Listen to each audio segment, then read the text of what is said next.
Hi everyone, it's Kirsten from Wellness Island Chronic Illness Coaching.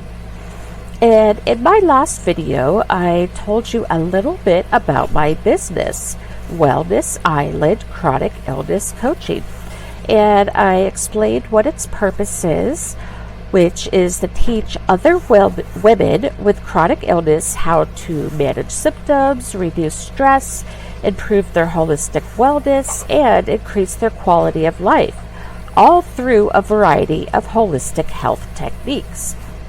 So now in this video, I'm going to talk about why I started this business. Alright, so first of all, I'm a professional anthropologist, and I specialize in medical anthropology, which means that I'm a medical anthropologist. I have 2 master's degrees along with a bachelor's degree, and I was working on my PhD in medical anthropology when unfortunately I became too sick to continue. But that's okay. I've worked as a medical anthropologist for the Cleveland Clinic, which is the #2 hospital in the world. And I've won a lot of awards, and I've been featured on a well-known anthropology podcast. I've had a news article written about me, and I've even been on my local TV channel. Also, I have an online business called Anthropology for You, where I teach online courses about anthropology to the general public. I've been in business for about 4 years, and I have over 2,500 students from all around the world. Now, you're probably wondering, what is medical anthropology? And well, first I'd like to explain what anthropology is. Now, some people think anthropology is digging up dinosaurs, but it's not. And other people watched the famous TV show Bones that featured forensic anthropology. But there's a lot more to anthropology than that. And still other people think that anthropology is just like Indiana Jones. But once again, there's more to it. Now, anthropology is just the study of humans. And there are 4 parts to anthropology that each study a different aspect of humanity. The first one is cultural anthropology, which studies all the different cultures around the world and how people in different cultures think and behave. The second part of anthropology is called biological anthropology, and it's also known as physical anthropology. And that is the study of the human body, and that includes things like human genetics, human variation and adaptation, and forensic anthropology. Now, the third part is linguistic anthropology, which is the study of human language.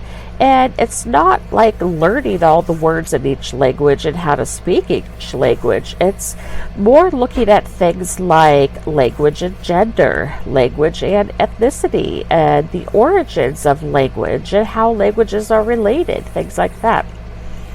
And the fourth part is archaeology, which is digging up the things that humans in the past left behind in order to try to reconstruct what life was like back then. And so when you dig things up, which is called excavation, that includes small things like arrowheads, which are technically called projectile points in archaeology, and it includes big things like pyramids. And there's also lots and lots and lots of subfields in anthropology where people specialize in different topics. So like there's business anthropology, legal anthropology, dance anthropology, underwater archaeology, and so much more. And of course, also my specialty, medical anthropology. So medical anthropology is the study of health and illness around the world from an anthropological perspective.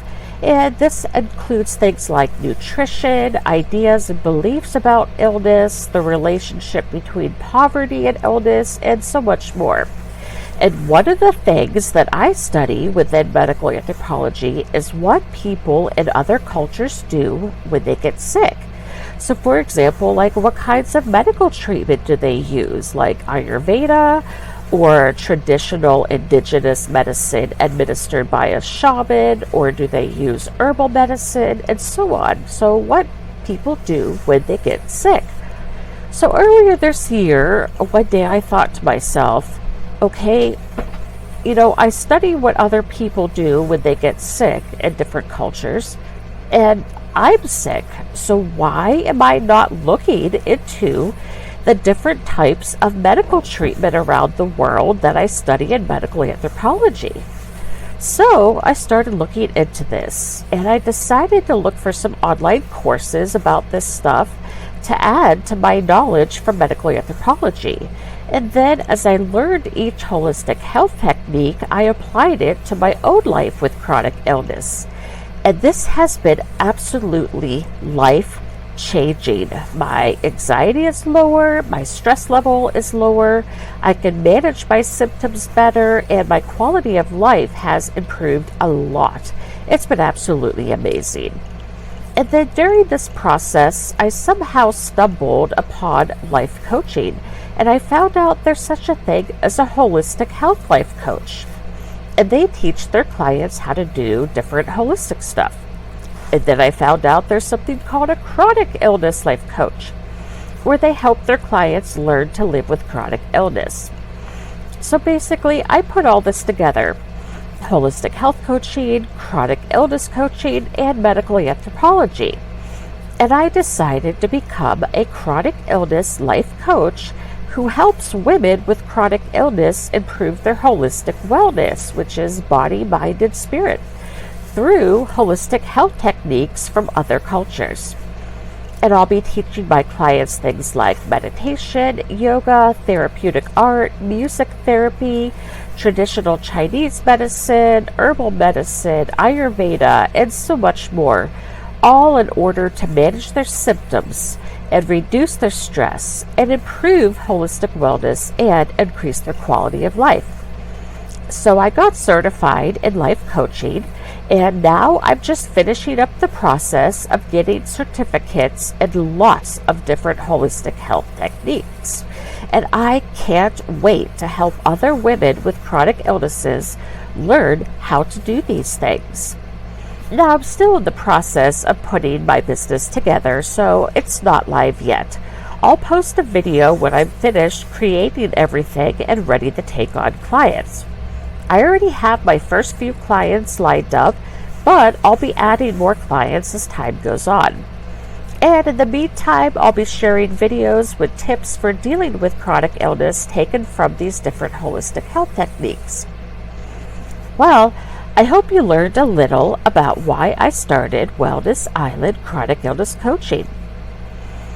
So always remember, you're not alone in this. You're a warrior, and your journey matters. So keep going.